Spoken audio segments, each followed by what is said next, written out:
Hello नमस्कार, कसे आहात सर्वजण? मस्त ना? मस्तच राहा. तुम्हाला सर्वांना आजचा दिवस खूप छान आणि आनंददायी जावो. तर बघा, घरातलं असं सगळं काम झाल्याच्यानंतर आणि किचन वट्टा आणि गॅस आवरल्याच्यानंतर जो आनंद मिळतो ना, खरंच म्हणजे असं दिवसभराचं सगळं काम झाल्यासारखं वाटतात आणि एकदम डोक्यावरचं ओझं कमी झाल्यासारखं वाटतं. किचन वट्टा आपला असा साफ केलेला असेल, किचन रूम एकदम साफ स्वच्छ असेल. तर आजच्या ब्लॉगची सुरुवात मी संध्याकाळच्या रुटीनपासून सुरुवात केलेली आहे. रुटीन म्हणजे काही नाही एवढं, म्हणजे डायरेक्टली मी किचन काउंटर आणि माझे संध्याकाळचे भांडे स्वच्छ करून ठेवले. कारण की किचन काउंटर जर आपलं एकदम साफ स्वच्छ असेल तर सकाळी उठल्याच्यानंतर आपल्याला त्याच्याकडे बघून स्वयंपाक करायला आळसही नाही येत नाही आणि कंटाळाही येत नाही. तर त्यामुळं संध्याकाळीच किचन काउंटर आणि भांडे स्वच्छ करून मी दररोज ठेवते. एखाद्या वेळेस जर झाले नाहीत म्हणजे उशीर झाला तरच माझे सकाळी भांडे राहतात. शक्यतो मी संध्याकाळीच भांडे घासते, नंतर किचन काउंटर क्लीन करून घेते. तर असं किचन काउंटर आणि आपलं किचन रूम जे आहे तर ती असं क्लीन असेल तर आपल्या मनालाही एकदम शांत आणि प्रसन्न वाटतं. म्हणजे एक काम आपलं डोक्यावरचं ओझं कमी झाल्यासारखं वाटतं. तर उद्या आहे गुरुवार, तर त्यामुळं मी उद्याचीच तयारी करत आहे. तर कारण तयारी म्हणजे काही नाही, स्वामींसाठी हार बनवत होते. मस्त फुलं मार्केटमधून आणली होती, तर त्यामुळं म्हणलं की उद्याचं काम आजच करूया. म्हणजे जर आजच हार बनवून ठेवला स्वामींसाठी तर उद्या मला तेवढा वेळ वाचेल. आणि दुसरं तर सगळं काम झाल्याच्या म्हणजे संध्याकाळचे जेवण वगैरे झाल्याच्यानंतर मग मी हार करायला बसले. तर हार मी झेंडूची फुलं आणि गुलाबाच्या फुलांचा करायचं ठरवलं. तर झेंडूचे फूल आणि गुलाबाची फुलं ववली तर ती काही व्यवस्थित बसत नव्हती, तर त्यामुळे म्हणलं की गुलाबाच्या पाकळ्यांचा आणि फुलांचा हार बनवूया. तर तसंच केलं. तर गुलाबाच्या पाकळ्यांमुळं हाराची शोभा आणखीनच वाढली होती. तर रेडीमेडचे जे हार भेटतात, झेंडूचे जे माळा भेटतात रेडीमेड प्लास्टिकच्या, तर त्याच्या अगदी तसाच दिसत होता हार. म्हणजे खूप छान झाला होता.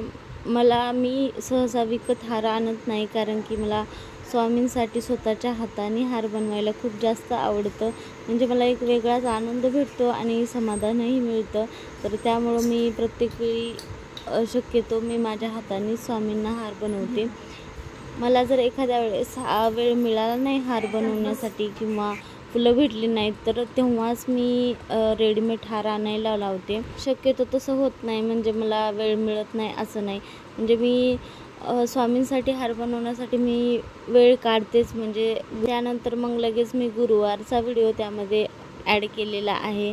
तर मस्त अशी स्वामींची पूजा मांडली. त्यानंतर मग लगेच आज तर आषाढी एकादशी तर जवळ आलेली आहे, तर त्यामुळं म्हणले की आज दादू आणि रियाचं फोटोशूट करावं. त्यामुळं मग इथं माझी तयारी सुरू आहे. तर ह्यावेळेस असं ठरवलं होतं की आपण त्या दोघांचं गच्चीवरती फोटोशूट करावं. तर त्यामुळं मी अगोदर विठ्ठल रुक्माईसाठी सुंदर अशा मंजुळाचा हार बनवला आणि त्यानंतर मग गच्चीवरचं जे आम्हाला फोटोसाठी सेटअप लागणार होतं, तर काही नाही, एकदम मला 10 मिनिट लागले असतील ना सेटअप बनवण्यासाठी. तर काय केलेलं आहे, मी जे खाली एक बॅनर अंथरलं, त्यानंतर मग जे फरचं फॅब्रिक मागवलं होतं तर ते त्यावर अंथरलं आणि त्यानंतर मग हे जे मागं लाकूड होतं मोठं, तर ते वेगळं म्हणजे रिकामं दिसत होतं. तर त्याला काय करावं म्हणून असं मी त्याला झेंडूच्या माळा गुंडाळल्या आहेत. तर मस्त असं सेटअप ते तयार झालं. पण दोघंही एवढे रडायले होते, कारण की त्यांचा झोपीचा टायमिंग झाला होता आणि त्यांना गंध लावताना एवढे परेशान करायले, वाटत होतं की फोटोशूट करू देतेच की नाही. पण दोघांनीही नंतर खूप छान फोटोशूट करू दिलं. पण झालं असं की 2-3 फोटो काढले की लगेच पावसाची रिमझिम सुरू झाली. पण तेवढा काही पाऊस आला नाही, म्हणजे 5च मिनिट पाऊस आला, ते पण एकदम स्लो होता. त्या दोघांचे फोटोशूट खूप मस्त म्हणजे एकदम छान झालं. म्हणजे मी अगोदरच ठरवलं होतं की त्यांचे फोटो आपण दिंडीमध्ये काढूया, पण दोघंही तेवढं काही बसत नाहीत. तर त्यामुळं म्हणलं की जाऊ द्या, पुढच्या वर्षी त्यांचं दिंडीमध्ये फोटोशूट करावं, कारण की दोघांनाही तेवढं काही बसता येत नाही. आणि दिंडीमध्ये फोटोशूट करायचं म्हणजे लेकरांना थोडंफार चलायला ते आल्याच्यानंतर फोटोशूट एकदम छान दिसतं आणि व्हिडिओज पण खूप छान येतात. तर बघा, हे छोटे वारकरी विठ्ठलाला कसे बघत होते, म्हणजे त्यांना एक वेगळाच आनंद मिळत होता आणि नवलही वाटत होतं की हे काय सगळेजण काय करत आहेत, कशासाठी आम्हाला बसवलं आहे. त्यांना हे सगळं असं वाटत होतं. आणि दोघांना विठ्ठलाला, रुक्मिणीला आणि ते जे हार ठेवलेले होते तर ते त्यांना ओढायचे होते.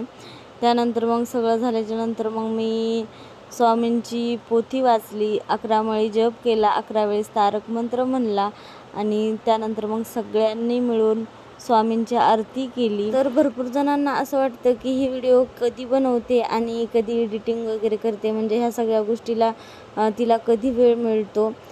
तर मला असं वाटतं की आपल्याला ज्या गोष्टीची आवड असते त्या गोष्टीसाठी आपल्याला आपोआप वेळ मिळतो. तर माझंही असं काहीतरी आहे. तर मला यूट्यूबचे ब्लॉग बनवायला, नंतर व्हिडिओची एडिटिंग करायला आणि ते अपलोड करायला मला आवडतं. तर त्यामुळं मी दिवसातून त्याच्यासाठी वेळ काढतेच. म्हणजे मला जर व्हिडिओची एडिटिंग करायची असेल तर मी रात्री 2-2, 2:30 वाजेपर्यंत जागून व्हिडिओची एडिटिंग करत असते.